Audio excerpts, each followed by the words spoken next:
Bonjour les moussaillons, aujourd'hui je suis accompagné de ma fille qui vient d'arriver d'ailleurs pour Flora pour jusqu'au 6. Ouais. Là on se balade un peu, on fait plein de trucs.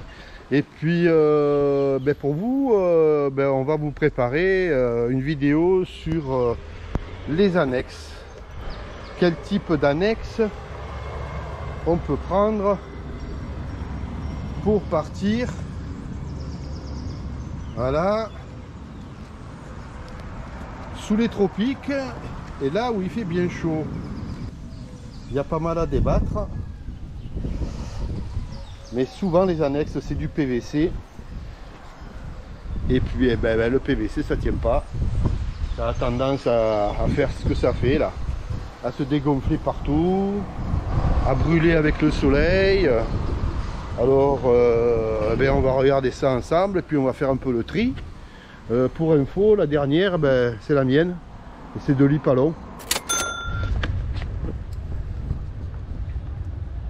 Voilà les doudous, je suis retourné à Saint-Martin avec des amis et puis je voulais profiter de vous montrer un petit peu, bon on est un peu à la basse saison, vous montrer un petit peu le choix de chacun, chaque voyageur, l'annexe. Voilà.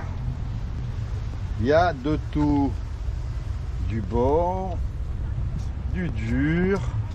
Voilà ce qui arrive aux annexes en PVC, bouffé. Voilà. Ça, Ipalon, la même que j'ai, mais non, c'est une housse. Celle-là, ils ont mis une housse. Là aussi, il y a pas mal de housses. Il y en a qui mettent des peintures. Pas mal de housses. Maison ou pas maison. Il y a pas mal de housses, maison ou pas maison. Voilà toutes les annexes un peu qu'on peut retrouver. Et là on arrive sur l'annexe Véléla. Les amis qui sont là. Ils m'attendent. V, on est là. En 2009, avec Doudou, on a déjà fait une transatlantique avec notre bateau. Et ça a duré en gros une année. J'avais une annexe en PVC, standard, je ne me rappelle plus la marque, neuve. Quand j'ai acheté le bateau, elle était neuve dans l'emballage, je ne m'en étais jamais servi. Donc à fond souple, en V quand même. Et cette annexe, je l'ai utilisée pendant une bonne année en Méditerranée, voire presque 2 ans. Et puis elle était donc toujours en parfait état, parce que je l'ai toujours bien entretenue, rincée, pas surgonflée. Ce qu'il est important de ne pas surgonfler une annexe, parce que vous le savez, lorsqu'on met une annexe au soleil, son volume d'air va augmenter, et puis ça va tirer sur les joints, ça va l'abîmer. Toujours bien rincée, et je la protégeais au maximum du soleil. Et lorsqu'on est arrivé aux Caraïbes, le soleil est beaucoup plus important aux Caraïbes. Cette annexe qui était en bon état, elle a fait 9 mois aux Caraïbes.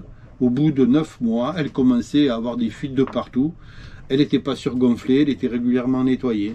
Mais par contre, le soleil, ça l'a détérioré. Les joints ont lâché. Alors le PVC, je pense que si vous êtes en Méditerranée et que vous servez de l'annexe, pas souvent, pas de problème.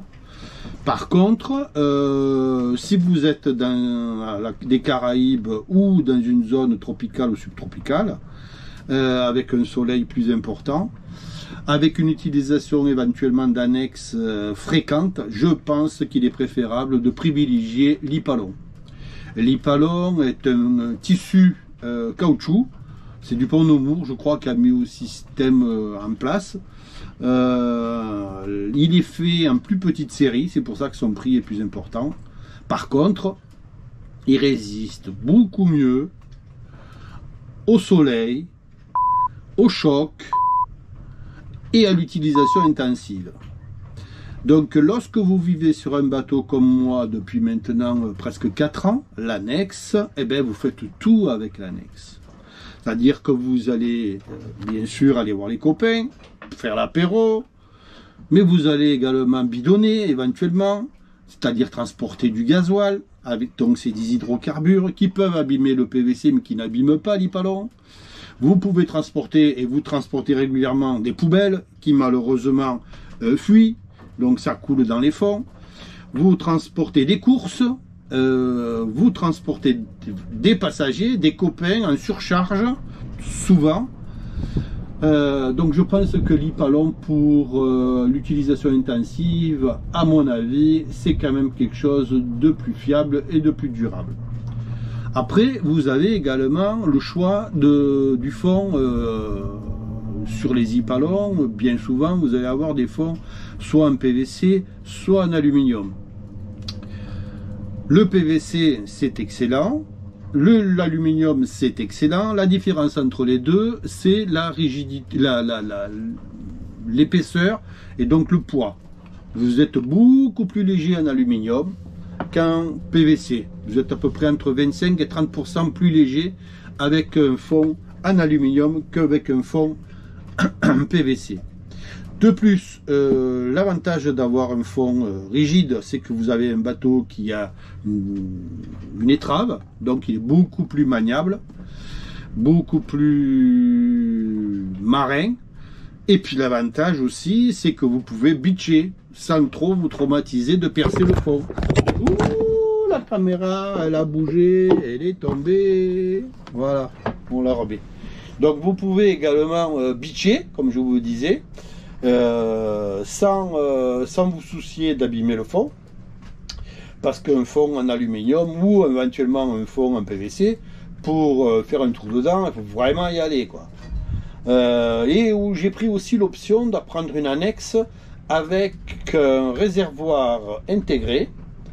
C'est vachement pratique parce que lorsque vous vous baladez avec une nourrice, à certains endroits, on vous la vole, mais bien volontiers, ou alors on vous la transverse. Même si vous l'attachez avec une chaîne, on ne va pas vous la voler, mais on va la renverser dans un autre bidon. Donc, tandis qu'un réservoir intégré, bien sûr, rien n'est parfait. On peut également voler l'essence dans un réservoir intégré en siphonnant, mais c'est déjà beaucoup plus compliqué parce qu'il faut le pomper. Il n'y a pas le système des vases communicants, à moins qu'il soit à remplir à la gueule. C'est pas aussi simple. Et j'ai pris également l'option d'un fond plat. Double fond. Pourquoi? Parce que lorsque vous naviguez, vous avez toujours, comme ici dans les Caraïbes, de la pluie. Lorsqu'il tombe de l'eau au fond du bateau, ben vous avez les pieds mouillés. Là, c'est pas très grave. Par contre, quand vous revenez avec des courses, par exemple, et que vous posez les sachets au fond du bateau, si vous avez un fond en V, vous avez de l'eau, ou alors il faut toujours pomper.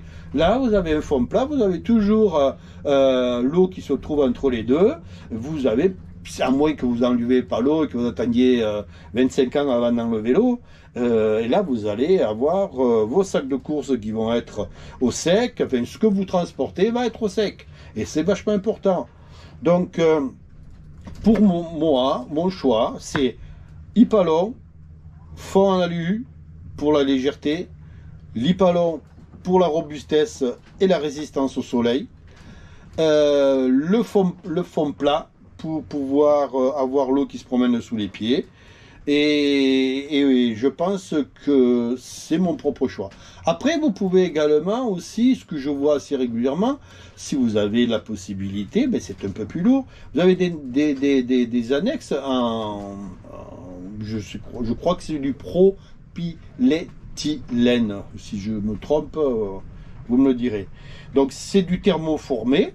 C'est solide. Par contre, c'est relativement lourd. Vous avez vu mon kayak, il fait quand même 38 kg. C'est le poids de mon annexe. D'accord? Donc, c'est sûr que c'est costaud, c'est indestructible, ça ne crème pas trop le soleil. Ça se répare à chaud avec un fer à souder, un apport de plastique. On arrive à le réparer. Mais par contre, c'est lourd. Après, vous avez des gars qui ont des petites annexes comme des petits bateaux à voile. Comme on appelle ça, j'ai appris dessus d'ailleurs à faire de la voile.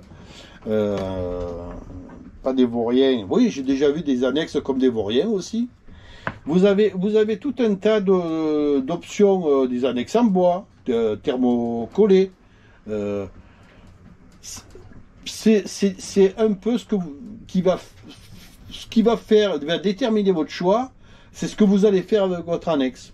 Bonjour, on n'est pas encore le 1er juillet et ça démarre. La première tempête tropicale arrive. Tout à l'heure, j'ai pointé 42 nœuds de vent. Là, on a 34 nœuds. Je suis dans la baie de Déé.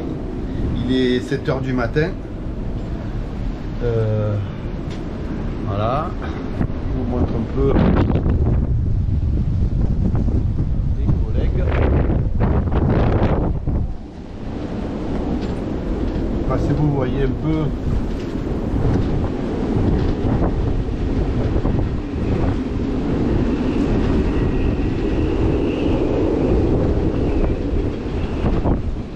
Encore toute la journée aujourd'hui et ça va retomber dans la soirée, j'espère.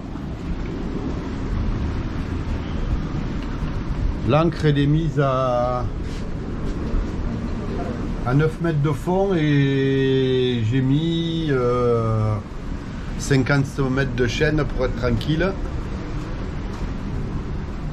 Pour le moment ça tient bien. J'ai quand même préparé le bateau à une éventualité, c'est-à-dire que j'ai prédémarré le moteur, j'ai regardé si tout allait bien, je l'ai un peu préchauffé. J'ai rangé tous les trucs qui traînaient à droite à gauche là.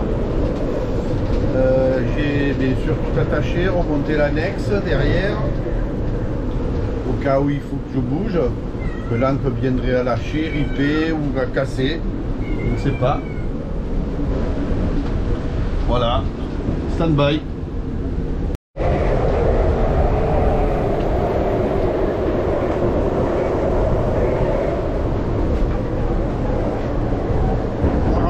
Nœuds, 43 nœuds.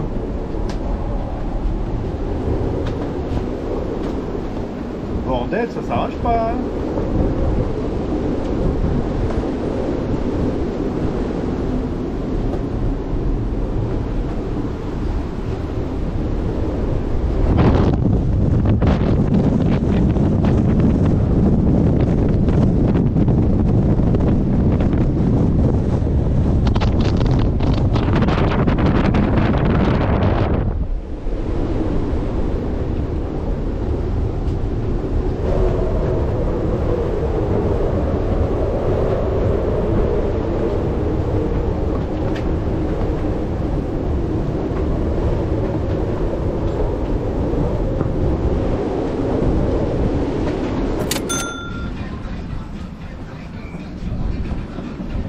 Salut les moussaillons.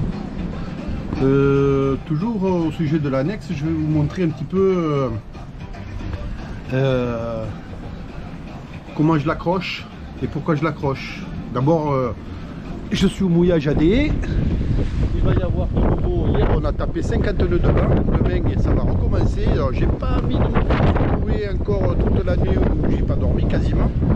Donc je vais déménager sur c'est-à-dire un peu plus bas, parce qu'ici le relief, je ne sais pas si vous m'entendez avec le vent, le relief il est fait qu'on a un creux là-haut et donc le vent qui arrive de derrière, qui est l'Alizé qui est fort, ben, il passe et puis il s'accélère. Et tandis qu'à Bouillante, vous verrez, je vous montrerai, ben, c'est beaucoup plus abrupt. On a la montagne, on a le relief qui est devant et du coup ben, on est beaucoup plus protégé. Tout demain il n'y a plus que des grains. Donc quand j'ai acheté le bateau, il n'y avait pas de portique, j'ai installé des portiques qui sont bien pris dessous et qui m'aident à remonter l'annexe.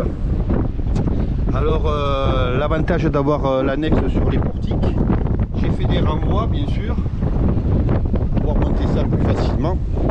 Et quand je navigue, je l'attache en plus parce que je veux pas que ça bouge. Je vais rentrer un petit peu, il y a trop de vent là.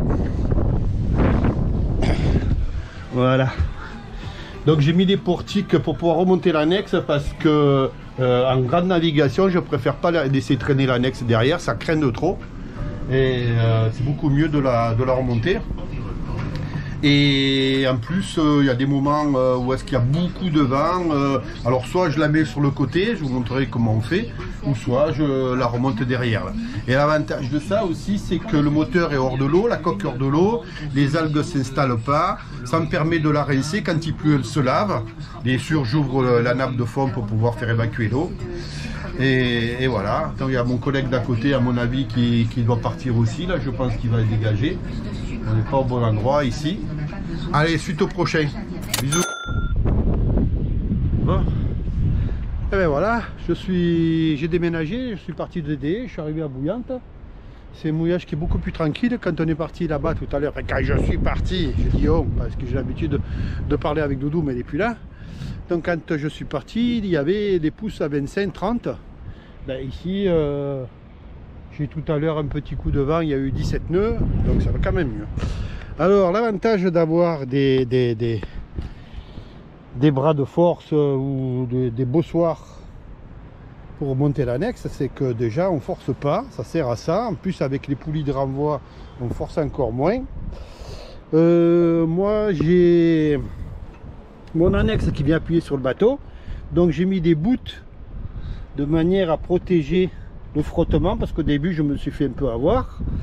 Bien sûr, j'oublie pas d'enlever le bouchon qui se trouve ici, parce que s'il vient à pleuvoir, ben au moins comme ça elle se remplit pas. Et puis j'ai fait des retours décalés, des prises décalées. Vous allez voir pourquoi, parce que j'ai une plateforme derrière et cette plateforme le gêne. J'ai également pris l'option d'avoir un réservoir intégré dans le bateau. Je trouve que pour le vol c'est beaucoup mieux, c'est-à-dire que c'est vite fait de voler une jerrycan. C'est plus compliqué de transvaser de l'essence de là-dedans dans une jerrycan. En plus l'autonomie elle est vachement intéressante. Là je sais pas, il y a au moins 20 litres, donc c'est cool.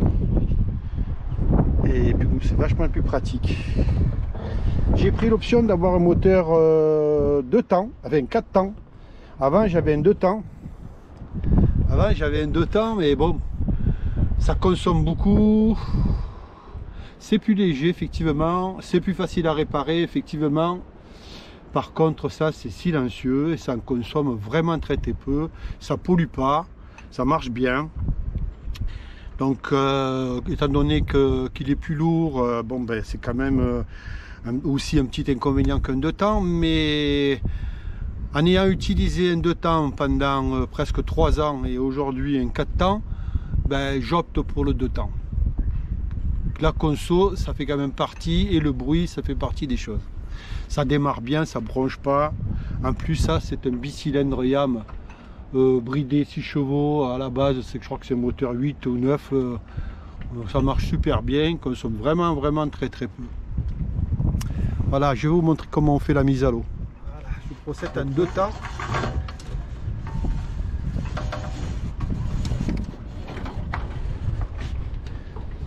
Quand le boutin arrière touche, voilà, là je commence à laisser descendre un peu le devant.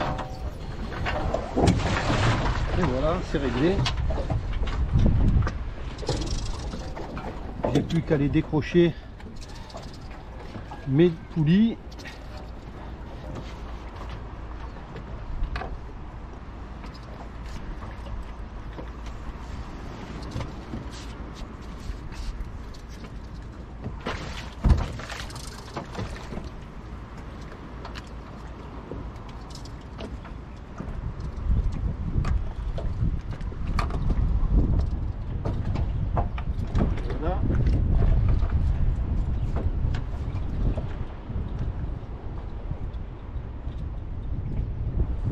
Et voilà, l'avantage c'est que après je vais souquer les poulies et puis ça va me tenir aussi mon plateau derrière. Quand je monte dessus ça force pas. J'ai rajouté aussi des bouts ici pour pas que ça frotte directement sur le métal. Voilà.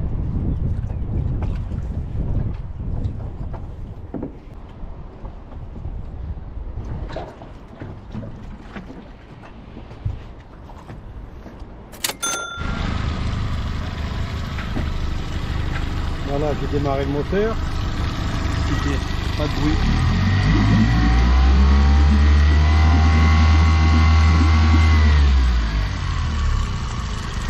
L'avantage d'un 4 temps. C'est super agréable quand vous en servez toute la journée. Voilà, j'arrive au mouillage. J'attache par 2 fois toujours. Et puis quand ça craint un peu, ben, j'ai un câble. Voilà.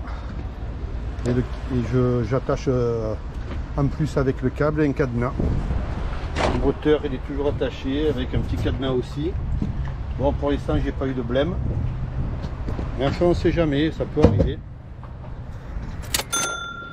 Salut les moussaillons. Ben, ce matin je vais faire une petite réparation. Il a plu, l'annexe est propre, je l'ai lavé l'autre jour. Et puis j'ai vu qu'il y avait un petit ragage près de l'anneau où j'embarre mon annexe qui s'était produit. Et j'ai une petite usure qu'il va falloir que je mette un petit patch pour éviter que ça s'aggrave et surtout qu'il y ait une petite fuite. Donc je vous montre. Voilà, là j'ai une petite usure, je sais pas si vous voyez là, ici là, quand l'anneau se met comme ça là, il muse. Le ragage sur les bateaux c'est toujours la cata. Donc je vais découper là dedans une petite rustine un peu plus grosse que le trou. Je vais dégraisser avec de l'acétone. Ensuite je vais râper un petit peu avec du papier. Et puis je vais utiliser une colle qui est spéciale pour coller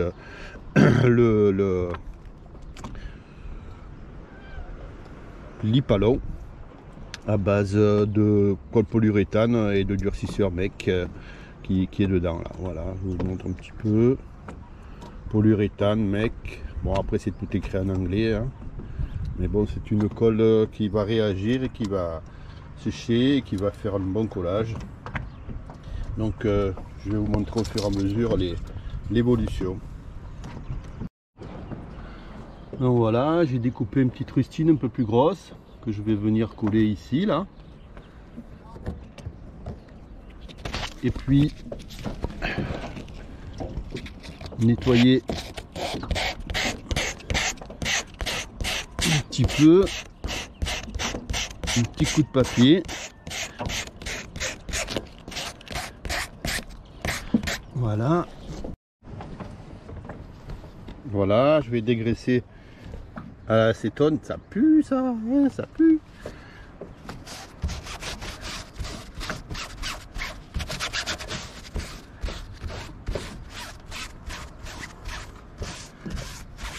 Voilà, bien dégraissé, bien nettoyé. Sachant que c'était déjà propre avant. Je nettoie également la pièce à qui servir pour le collage. Voilà. Voilà, j'ai prêt à coller les deux parties. J'ai mis de la colle ici, j'ai mis de la colle ici. Puis maintenant, tout simplement, je viens coller mon patch de réparation et j'appuie bien fort. Voilà, la petite réparation est faite. Par sécurité, je vais venir couper un bout de scotch et le coller par dessus de manière à éviter que ça bouge éventuellement, je ne sais pas, mais bon, par sécurité, j'aime bien moi. Vous savez, les marins, il faut toujours qu'ils pensent à la sécurité, et puis voilà. Et au fait, ce bout là, c'est bien pratique ça, parce que ça fait 2 fois que mon chat il tombe à l'eau, et puis je lui ai appris à remonter là-dessus, et il remonte comme une bombe là-dessus. Voilà. Ce scotch américain renforcé, c'est vraiment du top. Je suis sûr que s'il y a un petit trou, rien qu'avec ça, déjà on arrive à le colmater. Bon voilà, je vais laisser ça un petit moment et ça va sécher tranquille, pas d'effort. Je l'ai fait le matin, là il n'est pas trop tard, vous voyez. Et l'avantage c'est que l'annexe n'est pas trop chauffée, elle chauffe pas trop, donc elle se dilate pas trop, elle est pas trop en pression. Voilà. Voilà les amis, petite réparation sur l'annexe. C'est fait, c'est fait. Et je vais boire le café maintenant.